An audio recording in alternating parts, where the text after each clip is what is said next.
닭이 먼저냐, 달걀이 먼저냐는 질문은 오랫동안 인류의 궁금증을 자극해 왔습니다. 생물학 영역에서도 비슷하게 흥미로운 질문이 있습니다. 바로 지구상의 암컷과 수컷 중 누가 먼저 나타났을까 하는 것입니다. 이 논쟁은 유성생식의 기원과 성의 진화에 대한 심도 있는 고찰을 요구합니다.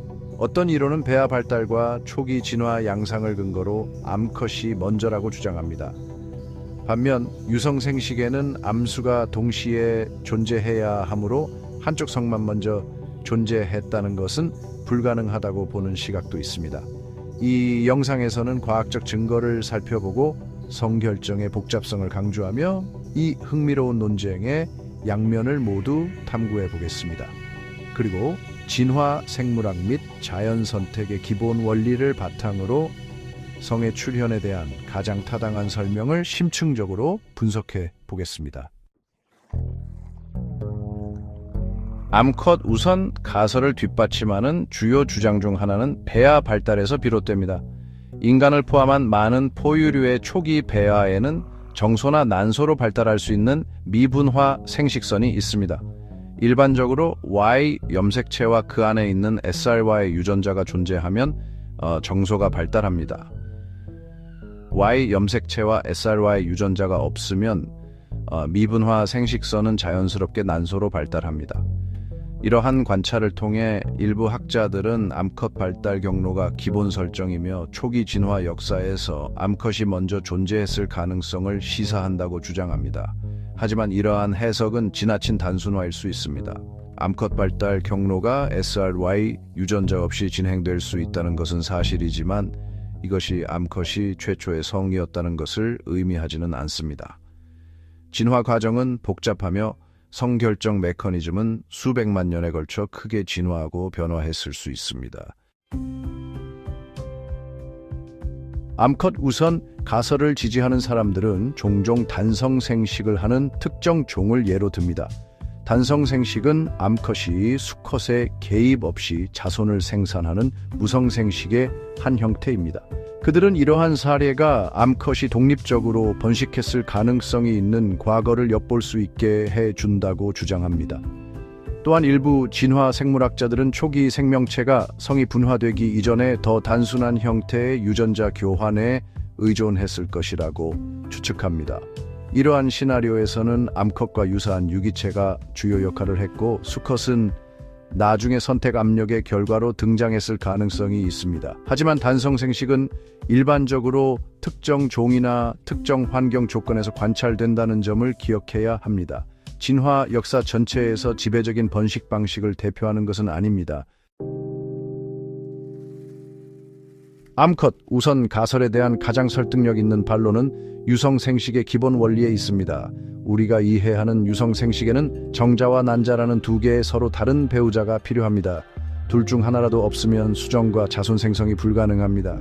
만약 암컷이 정말로 최초의 성이었다면 어떻게 번식했을까요? 유전 물질의 절반을 제공할 수컷이 없다면 종의 존속은 불가능했을 것입니다. 이러한 근본적인 역설은 단일 성기원이라는 생각에 의문을 제기합니다. 먼 과거에는 다른 형태의 유전자 교환이 존재했을 수도 있지만 오늘날 우리가 관찰하는 유성생식의 진화는 암수가 동시에 출현했음을 강력하게 시사합니다. 5장 XX와 XY를 넘어 성결정의 스펙트럼. 인간은 모든 것을 깔끔하게 이분법적으로 분류하는 경향이 있어 성별을 남성 또는 여성이라는 간단한 이분법으로 인식하는 경우가 많습니다. 하지만 성결정의 현실은 훨씬 더 복잡하고 미묘합니다. 인간과 많은 포유류에게는 XXXY 시스템이 적용되지만 다른 종들은 다른 성결정 메커니즘을 보입니다. 예를 들어 조류에서는 암컷이 ZW 염색체를, 수컷이 ZZ 염색체를 가지는 ZWW 성결정 시스템이 우세합니다. 반면 일부 파충류는 부화 중 온도와 같은 환경적 요인에 의해 성별이 결정됩니다. 이러한 다양한 메커니즘은 성결정의 진화적 가소성을 보여줍니다. 초기 생명체는 완전히 다른 시스템을 사용했을 수도 있으며 이는 어떤 성이 먼저 나타났는지에 대한 질문을 더욱 복잡하게 만듭니다. 6장 이원성의 새벽 암수동시 출현이 타당한 이유. 유성생식에는 두 개의 서로 다른 배우자가 필요하다는 기본적인 요구사항을 고려할 때 가장 논리적이고 과학적으로 타당한 설명은 암수가 동시에 출현했다는 것입니다. 진화론적 관점에서 볼 때 유성생식의 발달은 상당한 이점을 제공하여 이러한 생식 전략의 선택과 영속화를 촉진했습니다. 유성생식은 개체군 내에 유전적 다양성을 도입하여 변화하는 환경에 대한 적응력을 높이고 질병에 대한 저항력을 강화합니다. 암수 배우자의 결합으로 가능해진 이러한 유전자 셔플링은 자손이 본질적으로 부모의 복제품인 무성생식에 비해 상당한 이점을 제공합니다. 따라서 성의 출현은 유전적 변이와 적응력 향상이라는 진화적 이점에 의해 추진되는 통합된 과정으로 발생했을 가능성이 큽니다. 7장 유성생식의 진화적 이점. 유성생식의 이점은 유전적 다양성 그 이상입니다.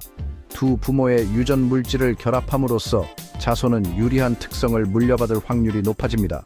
이러한 끊임없는 유전자 혼합은 새로운 환경과 도전에 더 빠르게 적응할 수 있도록 합니다.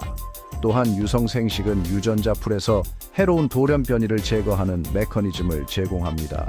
무성생식에서는 돌연 변이가 모든 자손에게 직접 전달되어 축적되어 혈통에 해를 끼칠 수 있습니다. 유전자 셔플링을 통해 유성생식은 해로운 돌연 변이의 영향을 희석하여 개체군의 전반적인 적합성을 높입니다. 이러한 이점은 유성생식이 광범위한 종의 지배적인 생식 전략으로 널리 채택되는 데 중요한 역할을 했을 가능성이 큽니다.